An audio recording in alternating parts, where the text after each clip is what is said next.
An email I received from Sandra in Tallahassee, Florida, challenges my emphasis on long-term big picture perspective. She basically says, well and good, all that is philosophically interesting, but it's not very practical. Being that I wholly disagree with her conclusion, I should say more about just why. Certainly is the case that both the concept of cultural maturity and the more encompassing pattern ideas of creative systems theory are very much about seeing the big picture.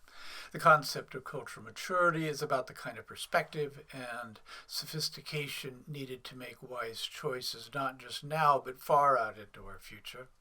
And creative systems theory patterning in time notions start with human civilization's beginnings. This contrasts with most of what we more conventionally find.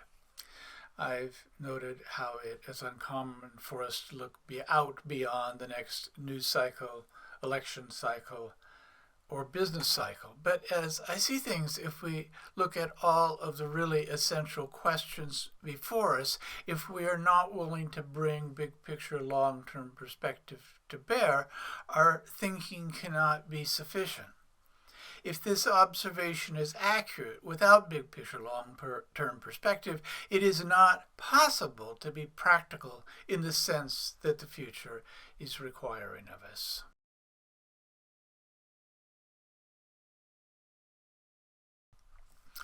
For me personally, and with my work through the Institute for Creative Development through the years, the kind of overarching vantage these notions provide has proved invaluable. So often has been the case that I have attempted to tease out the cause of some societal concern. For example, today's addiction crisis, rising rates of suicide and depression, or our epidemic of gun violence, and thought I had an answer. But with time, I was left recognizing that my answer only begged further questions. Yes, opioids have become much more readily available, but why are we so often choosing to consume them? Yes, it is much too easy to get guns, but why are we so often deciding to inflict them on one another? And if in my thinking I got close to a next level of answer, as often as not, that further answer has left me only with even further questions. It would be easy to then respond by just saying, well, we have to stop somewhere, which I think is what we usually do. I've chosen to say we should not stop until we get to an answer that can actually provide solutions. And as often as not, I've ended up with some version of the kinds of answers provided by cultural maturity's developmental imperative.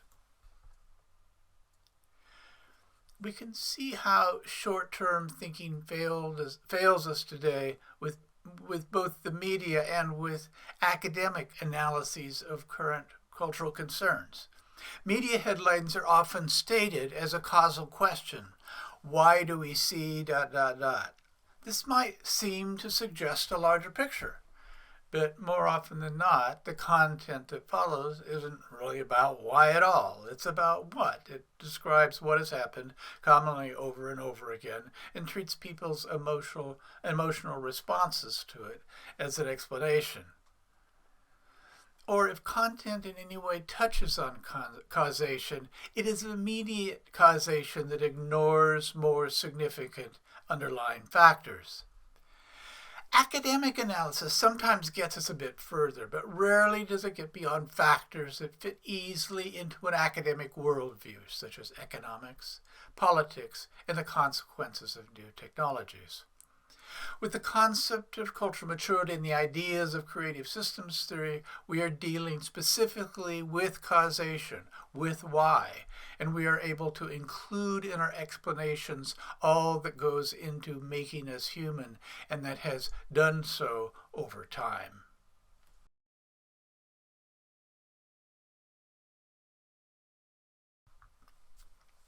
The price that we may pay when we miss the big picture is major, particularly in our change permeated times. Most immediately, when our solutions see only the short term, most often they simply don't work. They leave us feeling self-satisfied if they reflect our particular social or political ideology, but more often than not, the next administration or the next generation is left with the same question, and also, too, left with the mess of the previous unsuccessful efforts. And in our time, there is a broader consequence that easily threatens to stop us in our tracks. When our short-term solutions fail to work, rather than concluding that maybe we weren't looking big enough, we are likely to succumb to one of two equally deadly fates. We can go into denial, fail to see that there is any real problem or that our perceived solution is not doing the job, or we can end up feeling hopeless and cynical. The first response may keep our ideological beliefs safe for a while, but neither we nor our beliefs can stay safe long through denial. And cynicism, while it too can have us feel that we're right, in the end it only creates self-fulfilling prophecies. And there's more. Failing to see a big enough picture also blinds us to essential details needed to think effectively. In a sense, this has always been the case, but for today, that often means kinds of details that simply have not been available to us, limited to how we have understood in times past. A couple of examples from previous episodes. I've described how an understanding of cultural stages would have made the kinds of consequences that we have seen with U.S. policies during this century in Iraq and Afghanistan predicted.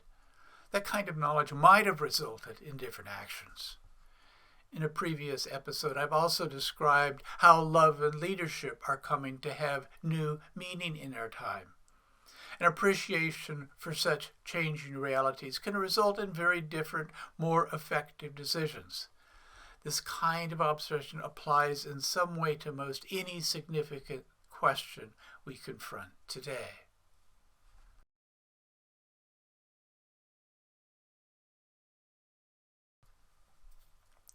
So if more big picture, long-term perspective is needed, and pretty much irrespective of the issue, how do we get there? One thing that should be clear from previous episodes is that just some intellectual understanding of larger complexities by itself can't get us there, even if the framework we're applying is as sophisticated as that of creative systems theory.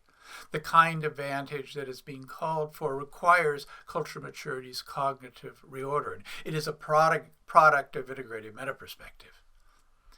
That said, in these episodes, we've drawn on a variety of approaches that can help us get there.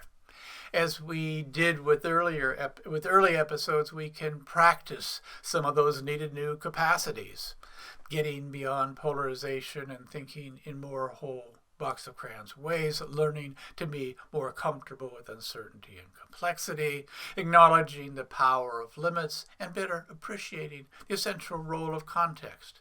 In addition, as we did in confronting issues that today too easily reduce to discord, we can seek out the larger, hard, systemic questions that have before often been hidden by the simple answers of ideology. And as I've begun to hint at, we can also learn to apply more nuanced systemic notions, such as those provided by Creative Systems Theory's various kinds of patterning concepts. None of that's simple, but it does make it more and more obvious that when we fail to see a big enough picture, our efforts only create pain and frustration. Making the effort to see the big picture, both in the here and now and over time, for most people is a considerable stretch. But with some effort, the importance of making that stretch becomes common sense. Again, your thoughts and questions are appreciated.